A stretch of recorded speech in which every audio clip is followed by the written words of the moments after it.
오늘 하나님께서 우리에게 주시는 말씀은 출애굽기 15장 22절로 27절입니다. 구약성경 105페이지 출애굽기 15장 22절부터 27절까지 우리 다 같이 일어나셔서 한 절씩 교독하여 봉독하도록 하겠습니다. 모세가 홍해에서 이스라엘을 인도하며 그들이 나와서 수르 광야로 들어가서 거기서 사흘 길을 걸었으나 물을 얻지 못하고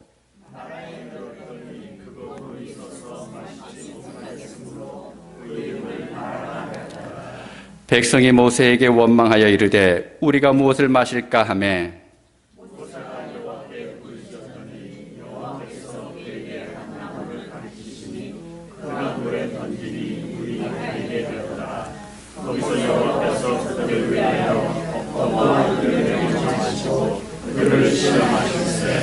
이르시되 너희가 너희 하나님 나 여호와의 말을 들어 순종하고 내가 보기에 의를 행하며 내 계명의 귀를 기울이며 내 모든 규례를 지키면 내가 애굽 사람에게 내린 모든 질병 중 하나도 너희에게 내리지 아니하리니 나는 너희를 치료하는 여호와임이라.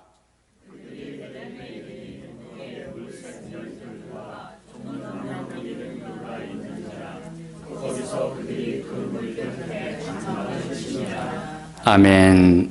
자리에 앉아주시기 바랍니다.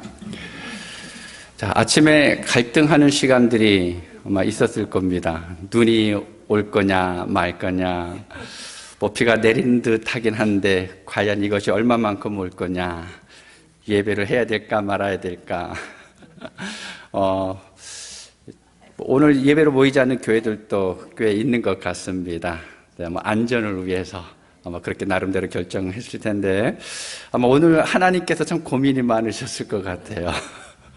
예배하기 위해서 모이는 성도들을 안전하게 가고 오고 해야 되고, 또 모이지 않는 교회 성도들도 시험당하면 안 되니까 또 하나님께 나름대로 또 방법들을 다 만들어 놓으셨을 것이다 라고 생각을 합니다. 윤 장로님 오늘 바쁘신데 또 오시게 돼서 참 감사합니다. 트럼프 대통령이 내일 취임하면서 윤 장로님한테 특별 명령을 내렸습니다. 그게 해결이 안 되면 못 왔을 텐데 다행히 그 전에 해결하시고 예배에 참여하게 됐습니다. 이 또한 하나님의 은혜입니다. 기독교 작가인 조스 마이어, 이름 들어보셨을 겁니다. 성경 공부 교재도 많이 만들고 책도 많이 썼는데 대략 보니까 한 100권 넘게 책을 쓴 것 같아요. 근데 이 여인이 이런 말을 했습니다. 지혜는 적절한 때를 기다려 움직이도록 하고 감정은 지금 당장 행동하도록 부추긴다. 자, 우리에게 있어서 감정은 참 소중합니다. 우리가 살아가는 삶을 촉촉하게 만들어주기도 합니다. 또 긍정적인 감정은 좋은 영향력들을 끼치게 되죠. 그래서 상대방에게 감동을 주기도 하고 또 때로는 각박한 삶 속에 우리가 이 세상을 살아갈 수 있는 그런 힘을 주기도 합니다. 그런데 이 감정은 믿을 수가 없다라는 겁니다. 왜 그렇습니까? 환경에 따라서 감정은 변화가 심합니다. 감정을 따라서 생각하고 행동하면 늘 조급해집니다. 지금 당장 하지 않으면 안 될 것 같은 그러한 느낌이 듭니다. 그래서 감정을 따라서 사는 삶은 하나님의 때를 느긋하게 기다리지 못한다라는 거죠. 그래서 그 하나님의 때를 내 의지로 자꾸 끌어당기려고 합니다. 그러다 보니까 지금 당장은 내가 원하는 대로 이루어지는 것 같은데 결과적으로는 실수하는 경우들이 많이 있습니다. 대표적인 사람이 모세죠. 이 모세가 애굽의 왕자였었는데 실수하게 됩니다. 밖에 나가서 이스라엘 백성들을 돌아보다가 구원하고 싶은 마음에 어떻게 때렸는지 뭘 했는지 모르겠지만 이제 사람을 죽이는 그런 결과를 범하게 됩니다. 이제 감정에 충실하다 보면 우리는 미숙하게 행동할 수가 있습니다. 반대로 성숙한 사람은 이 감정을 자꾸 분별해 갑니다. 감정이 내 안에서 요동칠 때 말씀을 따라서 행동하는 것이 참 지혜입니다. 이 감정이 아닌 영적 의지력을 따라서 때를 기다리면서 살아가고 견뎌냅니다. 믿음으로 내 안에 있는 감정을 자꾸만 추스려 갑니다. 감정에 휘둘렸던 모세에게 하나님의 때가 임한 것은 이 모세가 생각했던 것보다 40년 뒤에 일어나게 되는 것을 볼 수가 있습니다. 그때는 감정이나 육체의 힘이 아니라 성령님의 능력과 지혜와 하나님의 권능으로 하나님의 뜻을 이룰 수 있는 것을 보게 됩니다. 우리가 2025년 한 해를 살아가면서 저나 여러분이나 온갖 감정에 휩싸일 때가 있을 것입니다. 그때 감정에 넘어가지 말고, 내 안에 감정이 일어나는 것은 자연스러운 현상이에요. 근데 그때 감정에 넘어가지 말고 말씀의 지혜로 다스림을 받기를 원합니다. 감정이 나의 삶이나 믿음을 주장하는 것이 아니라 반대로 믿음이 내 삶이나 내 감정을 다스리도록 해야 합니다. 그러기 위해서 우리가 어떻게 해야 됩니까? 제대로 배워야 되겠죠. 말씀을 늘 가까이 해야 합니다. 또 제대로 분명하게 믿을 수 있어야 합니다. 하나님을 배우고 그뿐만 아니라 하나님 앞에 서 있는 나는 누구일까? 나는 어떤 모습일까라고 하는 것을 분명하게 배워야 합니다. 그러면 우리는 좋은 감정을 하나님께서 원하시는 대로 아름답게 사용할 수가 있을 것입니다. 그런 여러분 되시기를 바랍니다. 지난 주일에는 하나님의 특별한 인도하심으로 애굽을 나온 이스라엘 백성들이 이제 홍해는, 앞에는 홍해가 가로막고 있고 뒤에서는 애굽의 군사들이 쫓아오고 있는 진퇴양난의 상황에 빠져 있을 때 하나님의 놀라운 도우심으로 홍해를 마른 땅으로 건넌 사건을 보았습니다. 하나님은 우리의 삶에 나타나는 홍해를 늘 가르시는 분입니다. 바다 속에 빠져 들어가라고 말씀하시지 않고 하나님께서 갈라놓고 그 사이를 지나가라라고 말씀합니다. 그리고 오늘 본문에 보게 되면 그러한 하나님의 놀라운 능력으로 홍해를 건넌 이스라엘 백성들이 이제 수르 광야로 들어갑니다. 거기서 사흘길을 걸어가게 되는데 나중에 마라라고 하는 지역에 도착해서 그곳에서 일어난 사건을 기록한 내용입니다. 홍해에서 마라까지 거리는 한 53km 정도 됩니다. 33마일 정도 나오는데 교회에서 계산해 보니까 우리 이옥순 권사님 때 그 근처 그 정도까지 이제 거리가 되는 것 같습니다.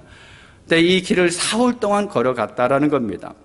이스라엘 백성들이 사흘을 걸어가면서 물이 없어서 목마름의 고통을 당했습니다. 그리고 고생 끝에 마라에 도착하게 됐는데 그곳에 보니까 이 백성들이 기다렸던 물이 있는 겁니다. 그런데 그 기쁨도 잠시였습니다. 백성들이 그 물을 보고 얼마나 기뻐했겠습니까?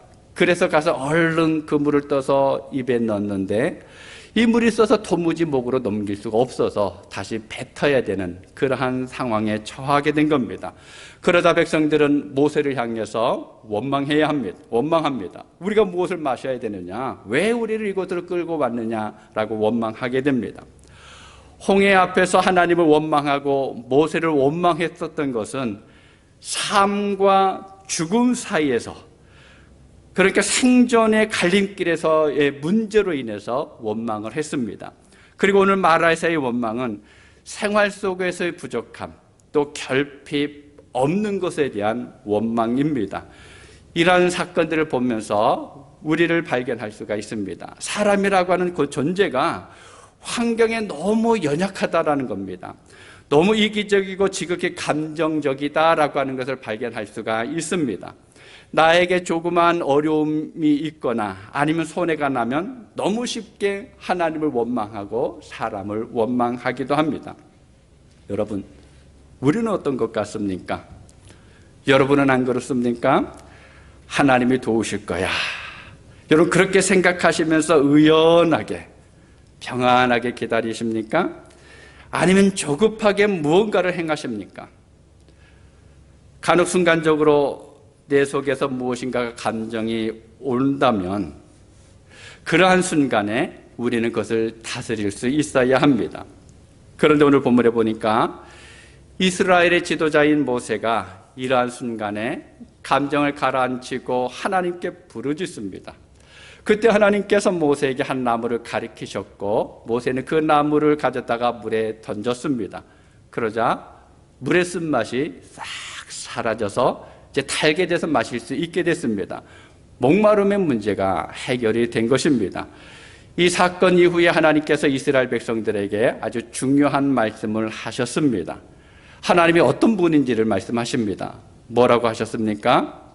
나는 너희를 치료하는 여호와임이니라. 여호와 라파, 치료의 하나님이신 것을 말씀하고 있습니다. 히스기야 왕이 어느 날 병에 걸렸습니다.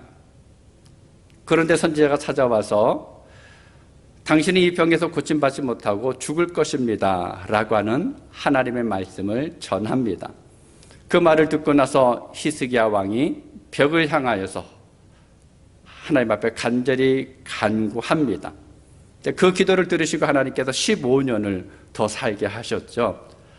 그 은혜를 경험했었던 히스기야 왕이 감사의 고백을 하는 내용이 이사야서 38장에 나오는데 16절에 이렇게 고백하는 것을 볼 수가 있습니다. 쉬운 성경으로 제가 읽어드리도록 하겠습니다.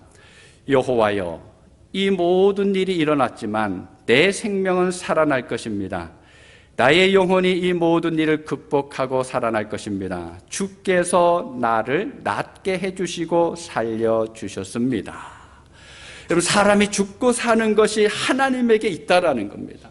하나님의 은혜에 우리의 생명이 있습니다. 이것을 받아들이는 것이 지혜이고 믿음입니다. 여러분, 우리의 인생을 맛으로 비유한다면 지금 어떤 맛입니까? 여러분이 지금 살아가고 있는 삶의 맛은 어떤 맛인 것 같습니까? 초콜릿처럼, 아니면 크림처럼 달콤한가요? 아니면 꽃향기처럼 향긋하신가요? 아마 대부분 그렇지 않을 것입니다. 일반적으로 오늘 본문에 나오는 마라의 쓴물처럼 우리의 인생은 쓰디쓴 인생이다라고 이야기합니다. 때로는 너무 짜고 너무 매워서 눈물을 흘리는 것이 우리의 인생입니다. 우리가 살아가는 인생은 물론 달콤하고 향기로운 때도 있습니다. 그렇기 때문에 살 맛이 있다라고 이야기합니다. 근데 대부분의 삶은 마라의 쓴물과 같은 인생이라는 겁니다. 본문 23절에 이렇게 말합니다. 우리 함께 읽도록 하겠습니다. 마라에 이르렀더니 그것 물이 써서 마시지 못하겠으므로 그 이름을 마라라 하였더라. 하나님께서 이스라엘 백성들을 애굽에서 탈출시키신 이후에 가까운 길이 아니라 먼 길로 광야로 돌아가도록 하셨습니다. 하나님께서 약속하신 가나안 땅에 들어가기까지 광야에 머물도록 이스라엘 백성들을 그곳으로 몰아내신 것입니다. 여러분, 광야는 우리의 마음이 끌리는 곳이 아닙니다. 광야를 향해서 가고 싶다라고 하는 그런 동경의 마음이 있는 사람은 사실 별로 없을 것입니다. 그럼 광야는 어떤 곳입니까? 고통의 장소입니다. 광야는 위험한 장소입니다. 온갖 시련이 있는 장소입니다. 그런데 하나님께서 이스라엘 백성들을 그 광야에 놓아두셨다라는 겁니다. 홍해를 건너는 기적을 체험했던 이스라엘 백성들이 하나님의 은혜에 감격하면서 아마 3일 길을 걸어갔을 것입니다. 그럼 뭐라고 이야기하면서 걸어갔을까요? 이야, 그거 기막히지 않았냐? 어떻게 그런 일이 일어날 수가 있냐? 야, 지금도 그게 믿어지지 않아. 막 그런 말을 했을 것 같아요. 그렇게 걸어가는데 물이 사람들이 없으니까 목이 마릅니다. 갈증이 있는데, 근데 그 순간에 야, 하나님께서 이것도 뭔가 행하지 않겠냐?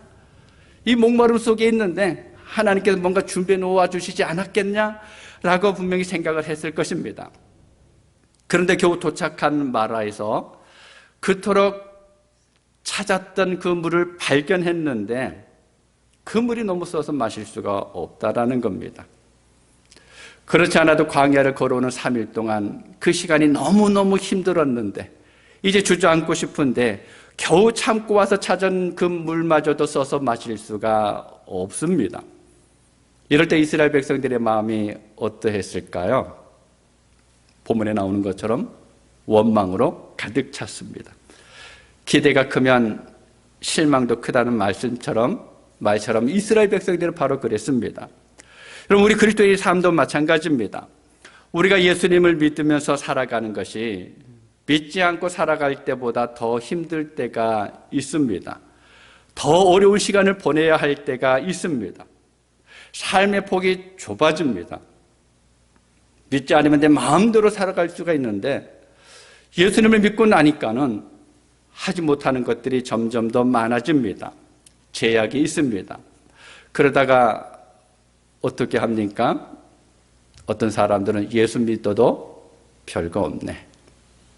예수 믿어도 소용없다라고 말하는 사람이 있습니다. 우리 마음속에 그런 생각이 들 때가 있습니다. 기대했었는데, 내가 예수님을 믿으면 예수님께서 뭔가 행하실 것을 기대했었는데 그 기대가 큰 만큼 실망이 클 수밖에 없다라는 겁니다. 그러면 여러분, 왜 하나님께서 이스라엘 백성들에게 이런 큰 시험을 주셨을까요? 무엇 때문에 마라의 물을 쓰게 하셔서 이스라엘 백성들이 마시지 못하게 하셨을까요? 신명기서 8장 2절 3절에서 그 답을 찾을 수가 있습니다. 내 하나님 여호와께서 이 40년 동안에 내게 광야길을 걷게 하신 것을 기억하라. 이는 너를 낮추시며 너를 시험하사 내 마음이 어떠한지 그 명령을 지키는지 지키지 않는지 알려 하심이라. 너를 낮추시며 너를 줄이게 하시며 또 너도 알지 못하며 내 조상들도 알지 못하던 만나를 내게 먹이신 것은 사람이 떡으로만 사는 것이 아니요 여호와의 입에서 나오는 모든 말씀으로 사는 줄을 내가 알게 하려 하심이니라. 아멘. 한마디로 말하면요, 어떠한 상황이 닥치더라도 하나님만 의지하고 하나님의 말씀에만 순종하는 하나님의 백성이 되게 하려고 이런 시험을 주셨다라는 겁니다. 야고보 사도가 야고보서 1장 2절에서 이렇게 권면합니다. 내 형제들아, 너희가 여러 가지 시험을 당하거든 온전히 기쁘게 여기라. 여러분, 시험이라고 하는 것은 분명히 우리를 힘들게 합니다. 때로는 삶을 엉망으로 만들기도 합니다. 뒤죽박죽 헝클어지게 만들기도 합니다. 생각했던 것도 계획했던 것도 다 무너지게 합니다. 그렇지만 여러분, 그 시험을 견뎌내기만 하면, 그 시험의 과정을 건너가기만 하면 우리를 연단하셔서 더 성숙한 자리로 나갈 수 있게 해 주십니다. 그래서 기뻐하라 라고 이야기합니다. 여러분, 약이 쓰다고 해서 입에 넣었던 약을 도로 뱉어냅니까? 그렇지 않죠. 아기들은 그렇게 합니다. 아기들은 써서 못 먹겠다라고 다시 뱉어냅니다. 그런데 성숙한 사람은 건강을 위해서, 이게 목구멍으로 넘어가지 않는데도 불구하고 물을 마셔가면서 약을 삼킵니다. 그것과 마찬가지입니다. 비록 힘들고 고통스럽기는 하지만 우리에게 주어진 시험 가운데서 치료하시는 하나님을 기억하면서 견뎌낼 수가 있어야 된다는 겁니다. 나는 안 되는데, 나는 못하는데, 그런데 하나님께서 내 곁에 계시다라는 겁니다. 근데 그분은 치료하시는 하나님이십니다. 그 하나님과 함께 있으면 됩니다. 우리의 인생길이 광야입니다. 넓은 초원을 달리는 사람들은 없습니다. 우리가 보기에는 고속도로를 달려가는 것 같은데, 그런데도 그 사람의 삶을 보면 광야의 길을 걸어갈 때가 있다는 거예요. 근데 광야길만 가는 것이 아니라 가다 보면 마라와 같은 절망을 주는 환경을 경험할 때가 있습니다. 힘들고 어려운 상황을 만날 때가 있습니다. 그때 우리가 하나님을 바라보고 하나님을 기억하면서 견딜 수 있어야 합니다. 그러면 치료하시는 하나님을 우리가 만날 수가 있습니다. 하나님께서 우리의 삶 가운데 오셔서 간섭하시고 우리의 필요를 채우시고 우리의 연약함과 우리의 병든 몸을 치유하십니다. 왜 그렇습니까? 우리의 하나님은 치료하시는 하나님이시기 때문에 그렇습니다. 오늘 본문 26절 함께 읽도록 하겠습니다. 이르시되 너희가 너희 하나님 나 여호와의 말을 들어 순종하고 내가 보기에 의를 행하며 내 계명에 귀를 기울이며 내 모든 규례를 지키면 내가 애굽 사람에게 내린 모든 질병 중 하나도 너희에게 내리지 아니하리니 나는 너희를 치료하는 여호와임이라. 아멘. 하나님께서 고통 가운데 있었던 이스라엘 백성들을 외면하지 않으셨습니다. 그들을 찾아오셨습니다. 고통 가운데 있는 이스라엘 백성들을 찾아오신 하나님께서 여호와 라파, 나는 너희를 치료하는 하나님이다 라고 말씀하셨습니다. 여러분, 히브리어 라파라고 하는 이 말은 고친다, 치료한다, 또 수선한다 라고 하는 의미가 있습니다. 옷이 찢어지거나 헤어졌을 때 그것을 고치고 수선하는 것이 라파입니다. 집이 오래돼서 낡고 비바람에 파손됐을 때 그것을 고치는 것이 라파입니다. 그럼 가구를 사용하다 보면 망가질 때가 있죠. 그것을 고치는 것이 라파입니다. 사람이 병들었을 때 치료해서 낫게 하는 것이 라파입니다. 그래서 라파라고 하는 것은 뭔가가 잘못된 그것을 고쳐서 온전하게 한다라고 하는 의미입니다. 그렇다면 사랑하는 여러분, 여호와 라파, 치료하시는 하나님께서 우리의 무엇을 치료해 주실까요? 오늘 본문을 보면 먼저는 병들어 있는 우리의 삶의 환경을 치료해 주십니다. 오늘 읽은 본문을 보면 써서 도무지 마실 수 없는 물을 마실 수 있는 물로 하나님께서 고쳐주셨습니다. 쓴물을 단물로 생수로 변화시켜 주신 것입니다. 하나님은 우리의 환경들을 변화시켜 주십니다. 우리의 삶의 형편들을 고쳐내 가십니다. 우리의 부족함을 채우시고 도저히 살아갈 수 없다고 아우성치는 환경을 하나님은 치료해 가십니다. 그리고 여호와 라파 하나님께서는 우리의 병든 육체를 치료하십니다. 오늘 본문을 보면 하나님께서 이스라엘 백성들에게 애굽 사람에게 내린 모든 질병 중 하나도 너희에게는 없게 하시겠다라고 약속하십니다.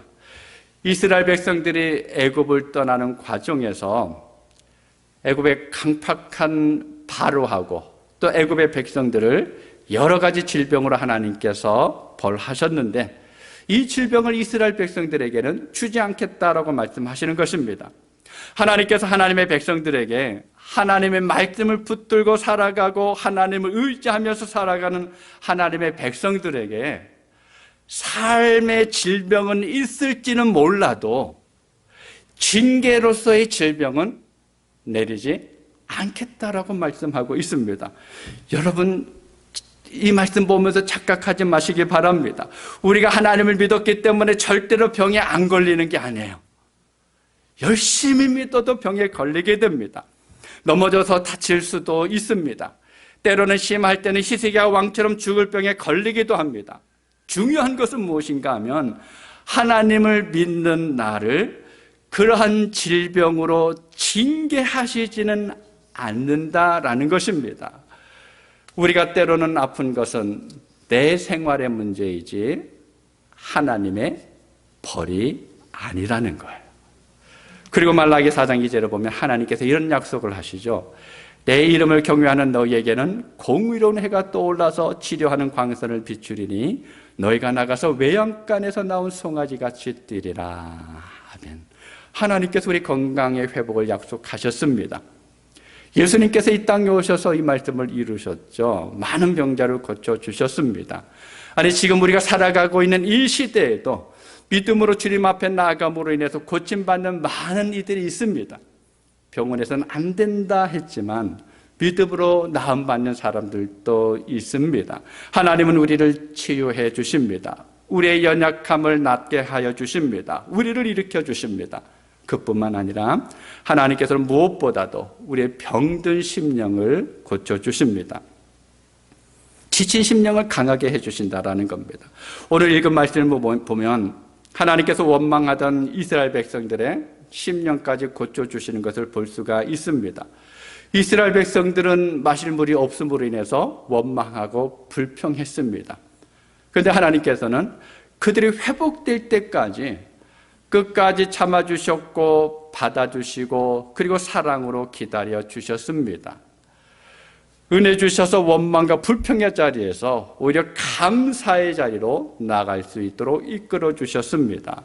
근데 그것으로 끝나지 않았습니다. 27절에 보니까 하나님께서 그들을 엘림으로 인도하셨는데 그곳에 12개의 우물이 있었고 종려나무 70그루가 있었다라고 기록하고 있습니다.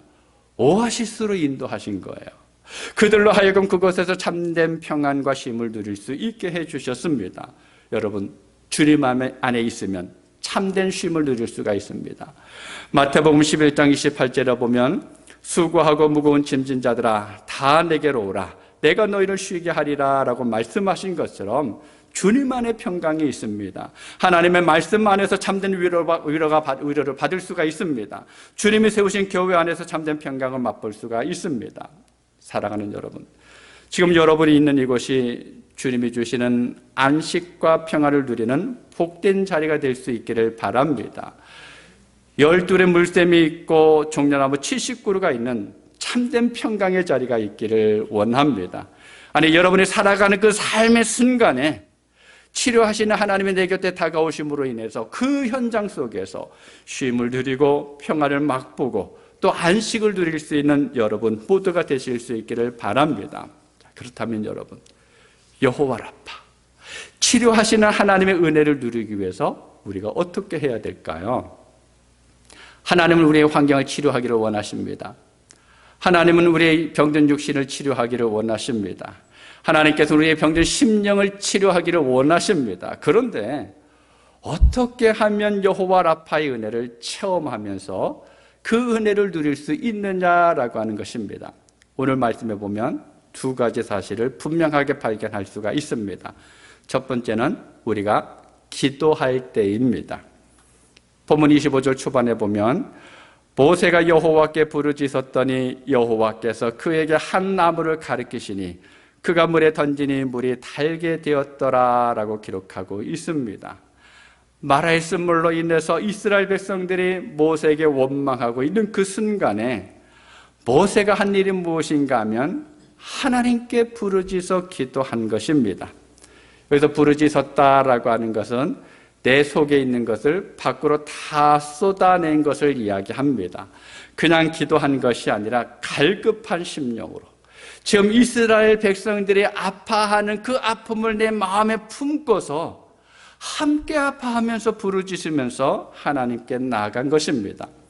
여러분, 성경에 보면 우리가 부르짖을 때 하나님께서 우리의 공경에서 건지시겠다라고 약속하십니다.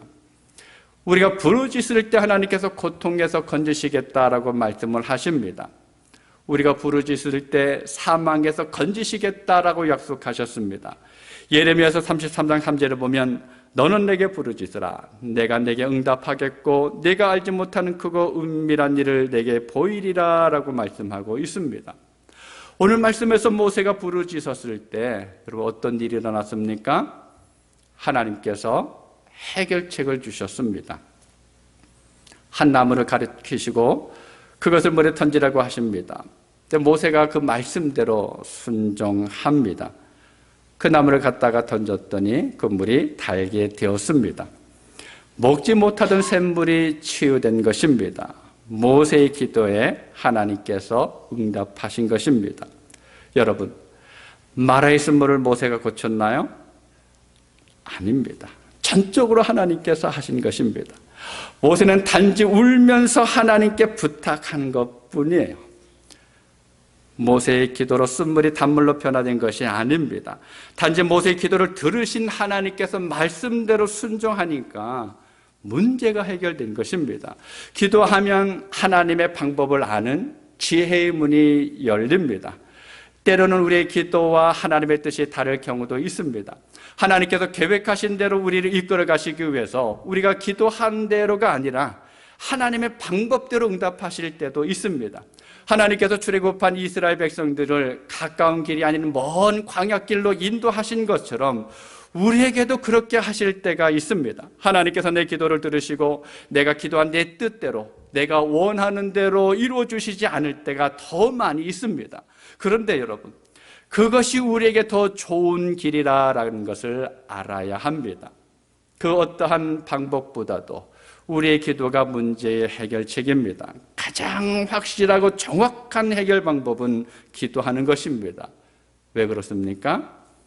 내가 아니라 하나님께서 일하시기 때문에 그렇습니다. 여러분, 어떤 상황이나 환경으로 인해서 어려움을 겪고 있습니까? 그렇다면 기도하시기 바랍니다. 혹 질병의 고통이 있습니까? 엎드려 기도하시기 바랍니다. 여러분의 심령의 고통이 있습니까? 눈물로 기도하시기를 바랍니다. 여호와 라파, 치료하시는 하나님께서 고쳐주셔서 여러분에게 평안과 기쁨을 채워주시는 것을 경험하게 될 것입니다. 내가 원하는 대로가 아니라 하나님께서 원하는 대로 해달라고 기도하시기 바랍니다. 그러면 주님께서 내가 생각했던 것보다 더 좋은 길로 우리를 인도해 주실 것입니다. 두 번째로는요, 말씀에 순종할 때입니다. 우리 본문 26절을 다시 한번 함께 읽도록 하겠습니다. 이르시되 너희가 너희 하나님 나 여호와의 말을 들어 순종하고 내가 보기에 의를 행하며 내 계명에 귀를 기울이며 내 모든 규례를 지키면 내가 애굽 사람에게 내린 모든 질병 중 하나도 너희에게 내리지 아니하리니 나는 너희를 치료하는 여호와임이라. 하나님의 말씀에 순종하는 사람들을 하나님께서 고쳐주시겠다라고 말씀합니다. 치유의 조건을 하나님께서 말씀하시는데, 여러분 하나님의 입장에서 보면요, 하나님께서 우리를 바라보실 때 우리가 병 고침을 받고 기도의 응답을 받는 것보다 더 중요한 것이 있다는 겁니다. 그것이 뭐라고 말씀하십니까? 그건 우리가 하나님의 규례를 지키는 거다라고 말씀합니다. 우리가 하나님의 말씀에 귀를 기울이고 그 말씀에 순종하는 것입니다. 어떤 일을 행하는 것이 아니라 하나님을 사랑하면서 하나님과의 만남의 관계를 유지하는 것이 더 중요하다라고 말씀하고 있습니다. 사랑하는 여러분, 아프다고 누구나 다 고침을 받는 것은 아닙니다. 문제가 있다고 누구나 다 문제 해결을 받는 것이 아닙니다. 성경을 보면 수많은 사람들이 예수님을 만났습니다. 부자나 가난한 사람, 높은 사람이나 낮은 사람, 유대인과 이방인, 여자와 남자, 어른과 어린이, 건강한 사람과 병든 사람, 수없이 많은 사람들이 예수님을 만났습니다. 그런데 예수님을 믿지 않는 사람들은 구원받지 못했고 고침받지 못했습니다. 오직 주님의 능력을 믿고 주님께 부르짖은 사람만이 고침을 받았고 주님의 말씀에 순종하는 사람이 치료받았습니다. 그렇다고요, 예수님을 만났는데도 여전히 아프고 힘들고 괴로움 가운데 있다고 해서 내게 믿음이 부족한 게 아닙니다. 내가 여전히 그 고통 가운데 있다고 해서 하나님이 우리를 사랑하시지 않는 것도 아닙니다. 하나님은 필요에 따라서 우리를 그대로 두실 때가 있습니다. 더 좋은 길로 이끌어가기 위해서. 사랑하는 그레이스 성경교회 성도 여러분, 우리가 믿는 하나님은 치료의 하나님입니다. 여호와 라파, 그 하나님께서 우리의 환경을 고쳐주시기를 원하십니다. 우리의 육신의 연약함과 마음의 연약함을 고쳐주시기를 원하십니다. 여러분 기도하시기 바랍니다. 말씀에 순종하시기를 바랍니다. 여러분의 살아가는 삶의 자리에 하나님께서 함께 계실 수 있도록 자리를 만들어 드리시기를 바랍니다. 치료의 하나님께서 우리 가운데 오셔서 우리를 치료하실 것입니다. 내가 원하는 대로가 아니라 하나님께서 바라보실 때 가장 좋은 길로 우리를 인도하실 것입니다. 오늘 예배하는 사랑하는 여러분, 여러분의 삶을 치료하시는 하나님, 연약함과 부족함을 치료하시는 하나님, 그 하나님과 늘 함께하는 여러분 모두가 되실 수 있기를 바랍니다. 특별히 2025년 한 해를 살아가면서 하나님 내 곁에 계시지요, 지금 옆에 계시지요 라고 늘 확인하면서 그 하나님의 손을 꼭 붙들고 살아갈 수 있는 여러분 모두가 되실 수 있기를 주님의 이름으로 축복합니다. 기도하겠습니다. 아버지 하나님, 감사드립니다. 하나님께서 사랑하시는 백성들입니다. 또 하나님을 사랑하고 하나님을 예배하고 주님께서 우리에게 주셨던 그 놀라운 은혜 길들을 쫓아가는 주의 성도들입니다. 그럼에도 불구하고 이 땅을 살아갈 때에 때로는 아픔이 있고 괴로움이 있고 고난이 있을 때가 있습니다. 그러할 때마다 우리 곁에 다가오셔서 우리를 치료하시는 하나님, 여호와 라파, 그 하나님을 늘 기억하며 살아갈 수 있는 우리 성도들의 삶이 되어질 수 있도록 도와주옵소서. 내가 뭔가 하는 것이 아니라 내 곁에 계신 하나님께서 그 모든 것을 만들어 가실 수 있도록 우리 삶의 자리를 내어드리고 그 하나님께서 말씀하시는 대로 우리가 순종하며 살아갈 수 있도록 도와주옵소서. 그리해서 내가 생각했던 것보다 더 크고 놀라운 것으로 내 삶을 채우시는 하나님의 은혜를 맛볼 수 있는 우리 모든 성도들의 삶이 되게 하여 주옵소서. 예수님의 이름으로 기도하옵나이다. 아멘.